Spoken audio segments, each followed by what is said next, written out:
equipped with an airbag in the front of his skis, 3 feelers, roll bar. He's got a drag chute to slow him down so he won't go so fast, and a helmet.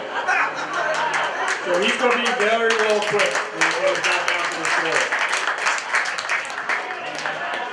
Just wanted to share one of the things that, one of the times when we were over at Mount Snow, Rick had some problems getting on the lift. Whether you know it there, they have what they call a magic carpet. So you gotta kind of glide up there and get onto the magic carpet and then get onto the lift. Well, Rick had some problems there. Fell off a couple times, but here's a picture. They actually captured it. I don't know whether you can see this, but there was Rick.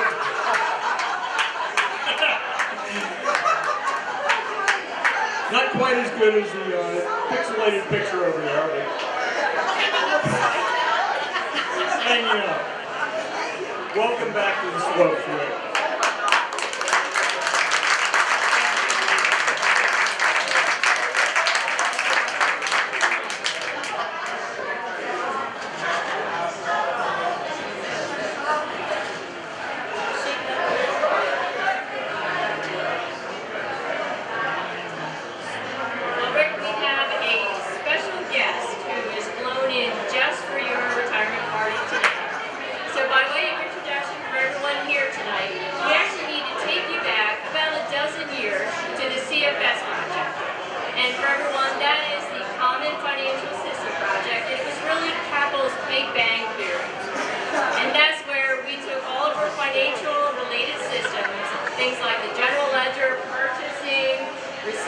Inventory, budgeting, we took everything out and replaced it all at once.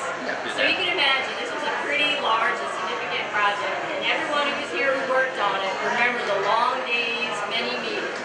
And Rick, you spent countless hours with Dave Grisanti and Doug Bauer working on the labor distribution process. And as part of that, you can meet with Joe Cesario for many meetings, and he would ask, well, what about this? What about that? And of course, Doug Bauer wanted to convey that you guys had everything under control.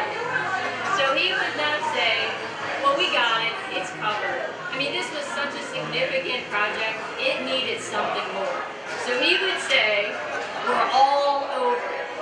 More than that, we're all over it like a big speckled bird. So just for you tonight, climb into the deep clean, it's a big speckled bird.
Stacy's very old thing said this phrase became something that was kind of ubiquitous. Anytime something would happen, Joe would say, hey, we need to work on this, we need to work on that.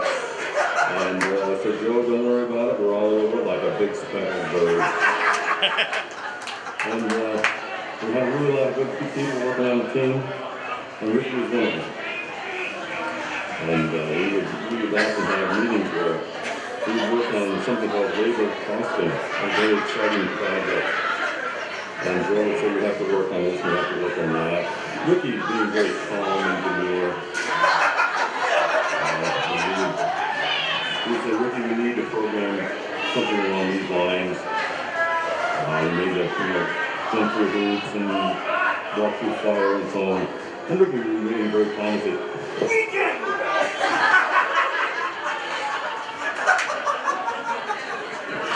Those are like many things. Some of you may have actually seen him in action. But then the great thing about Ricky was he would calm down. And he'd come back and I'd say, I've got some great ideas. This is what we're going to do and we're going to solve this problem. And sure enough, he did. He came up with these specifications. And he would give them to programmers would write them, and next thing you know, software was whirring away. People were being paid, people were happy, reports were being written, and everything was a success. Ricky, I understand you're retiring, but there is one spec that you still have to work on. Could you come up and take this one, please? It's cold, there's only one.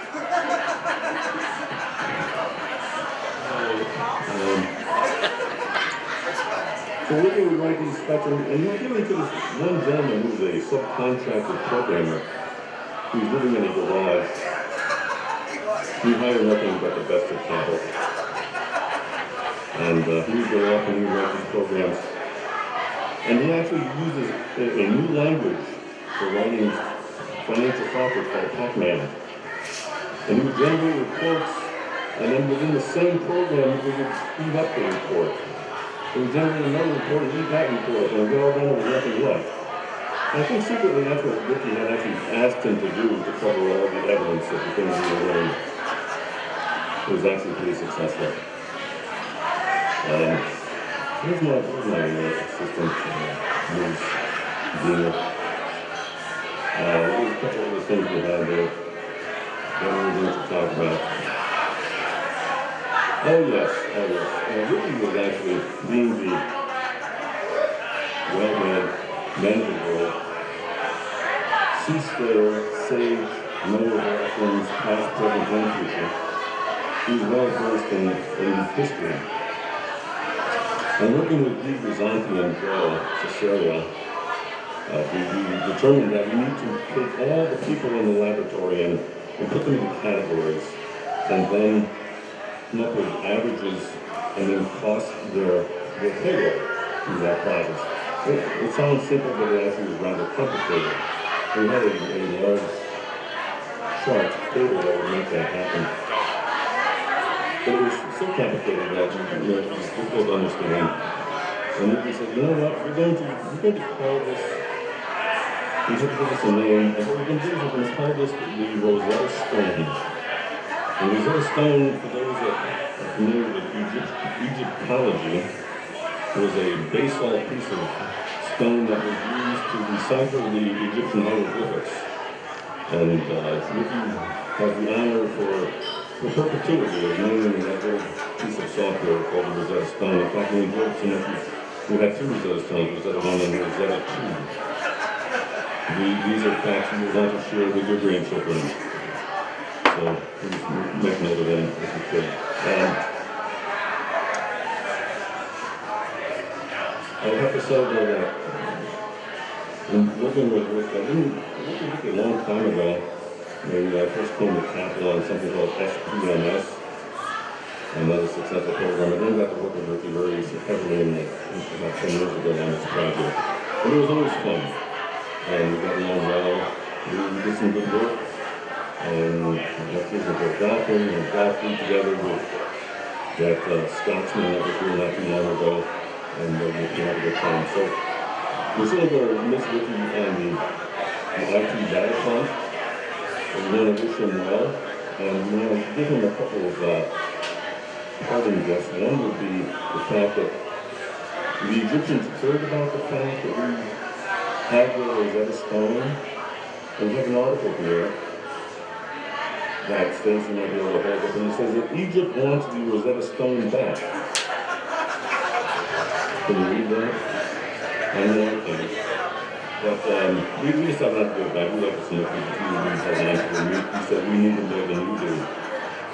But in addition to that, the phrase, I'm not going to be like a big speckled bird, actually was a trigger with the boss I had about 30 years ago. I know I don't look that old, but perhaps the gray feathers can be like my age.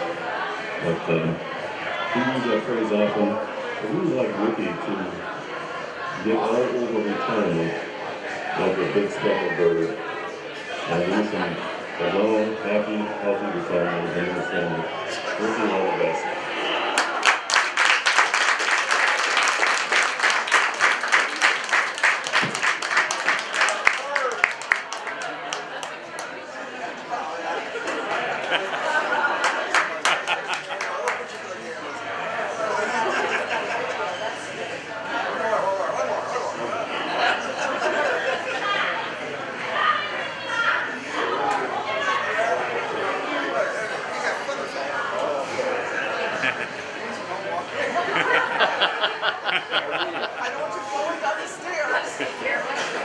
I'm gonna go with big speckled bird.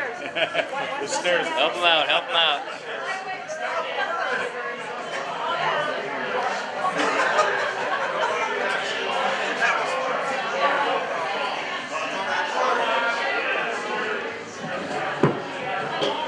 Not sure how you follow a big speckled bird, but I will at least try a little bit.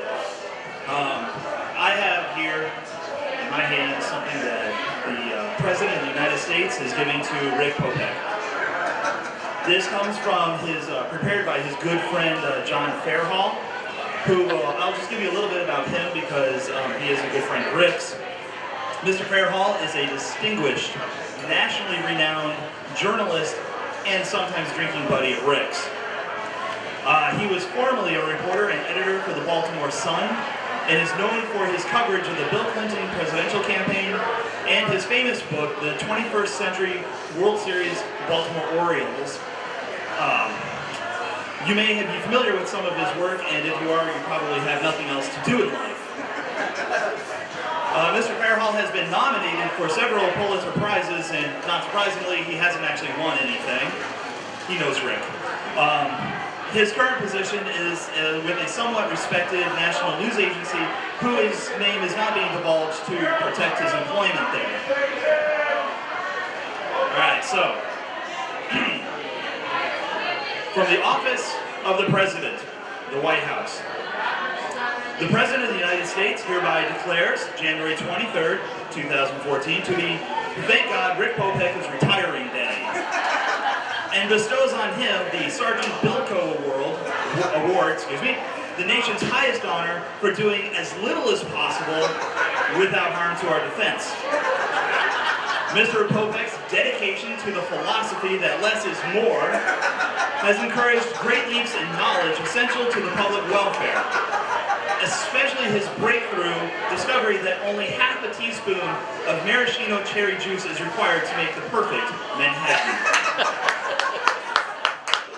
At Knowles Atomic Power Laboratory, Mr. Popek has established new standards of innovation.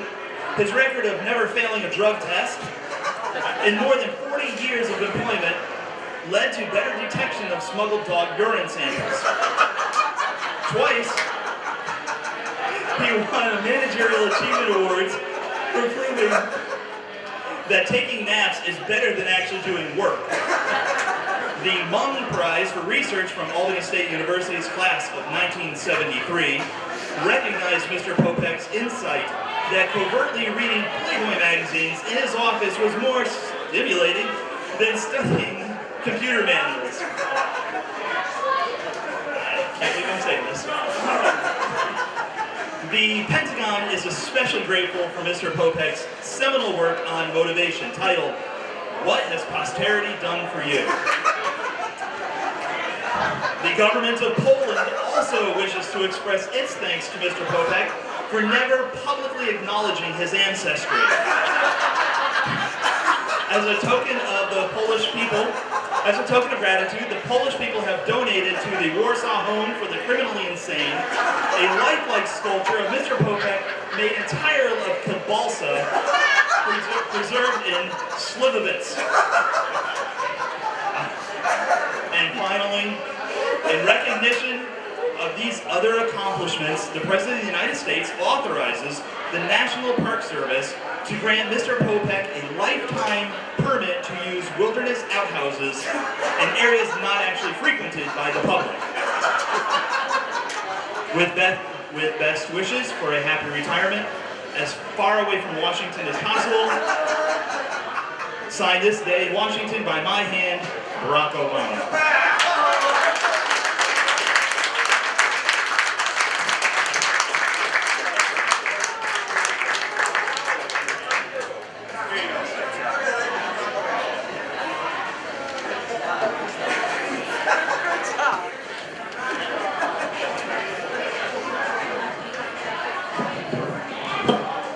Well, I know the time you've all been waiting for is here!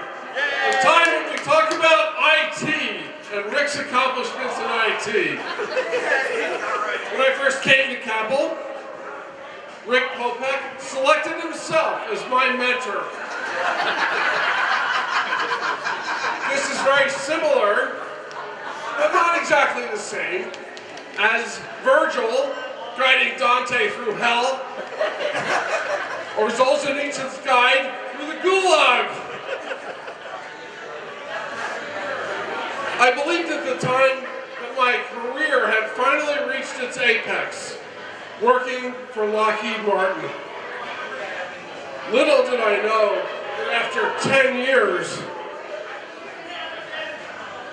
the exalted firm of Lockheed Martin would have a programmer whose only characteristic was being able to know Apex.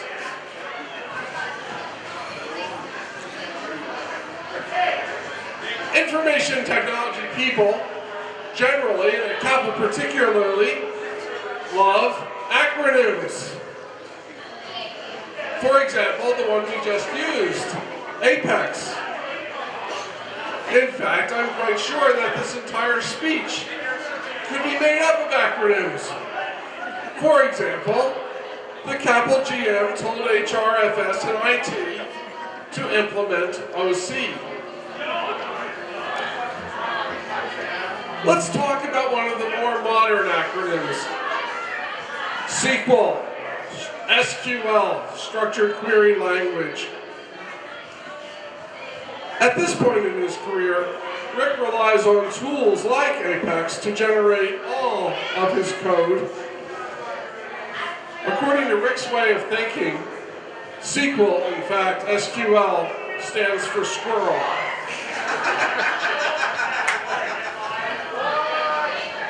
You know, Rick, it's okay for you to define yourself and your skill set simply of telling other people jokes and writing documentation. That's what opens up careers for people like me. Okay, let's talk about a language that Rick is actually familiar with. A language that has more than 4-letter words in it. This is a language from the last millennium. It was known as COBOL. And Rick was a certified genius in COBOL, the Common Business-Oriented Language. He began his career as a math major and an intern in the weather department at Albany State University, where he quickly learned how difficult it is to predict future things like weather. At that point, Rick turned his skills to COBOL, which is actually very predictable.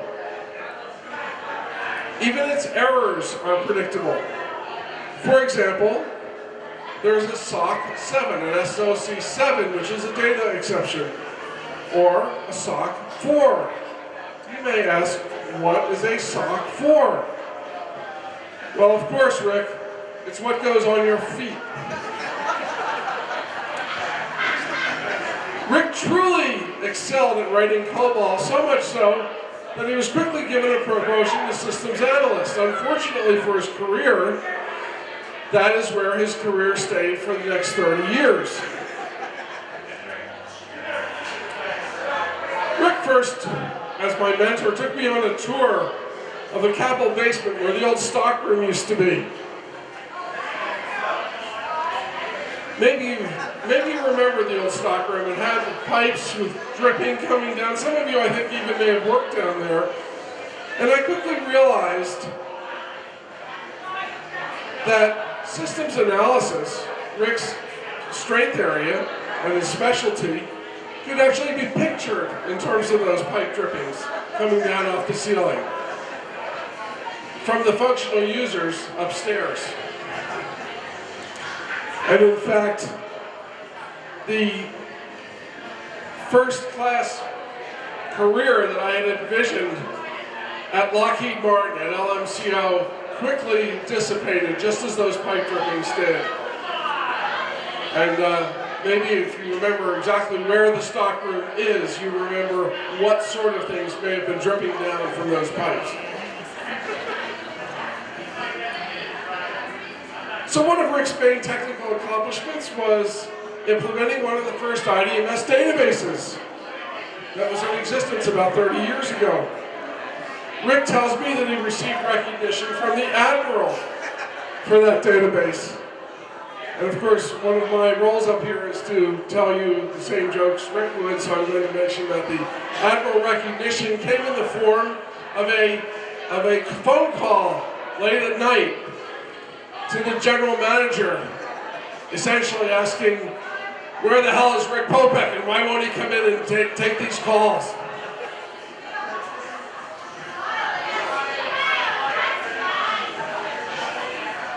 Actually, of course, the truth is that Rick was the inspiration for an entire generation of IDMS COBOL programmers from the weather department at the State University of Albany.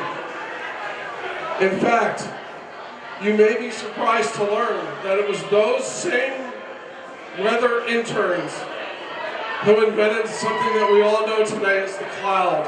Heard of the cloud, right? Well, actually, Rick's technical skills, it mostly lies in explaining things. Rick's technical skills are such that he could do a very nice job of explaining what the cloud is, in case you're not exactly sure.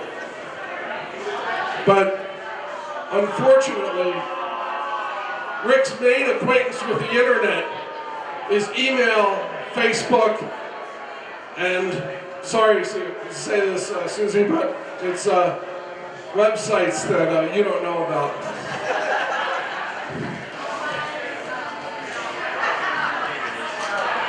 When I first came here, I actually saw Rick write some code.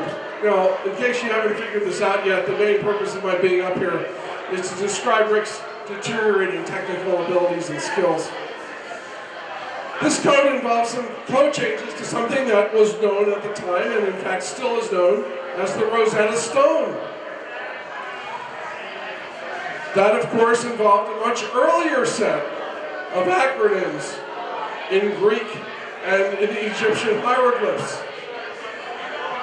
Rick was actually typing those on his screen, hoping to get the damn sequel to work.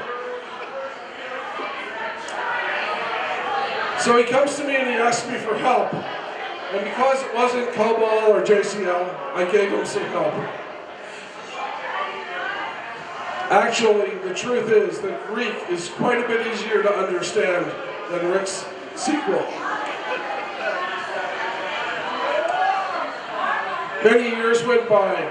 Rick became the technical leader for OEBS, as the big speckled bird was trying to make himself heard, or Oracle Financials, as it was known. I believe that everyone knew that Rick did a really great job on that project, but unfortunately for Rick, his skills later were so far gone that I was finally forced to tell him that when you type on a screen capture, it doesn't change what's in the computer.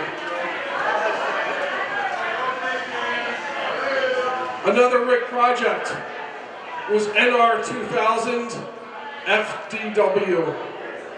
I forget what the F stood for, but the other part was data warehouse. This was a truly suitable project for a former math major, because what this project did, the tool actually added things up for you, and it wrote the code for you. It was an amazing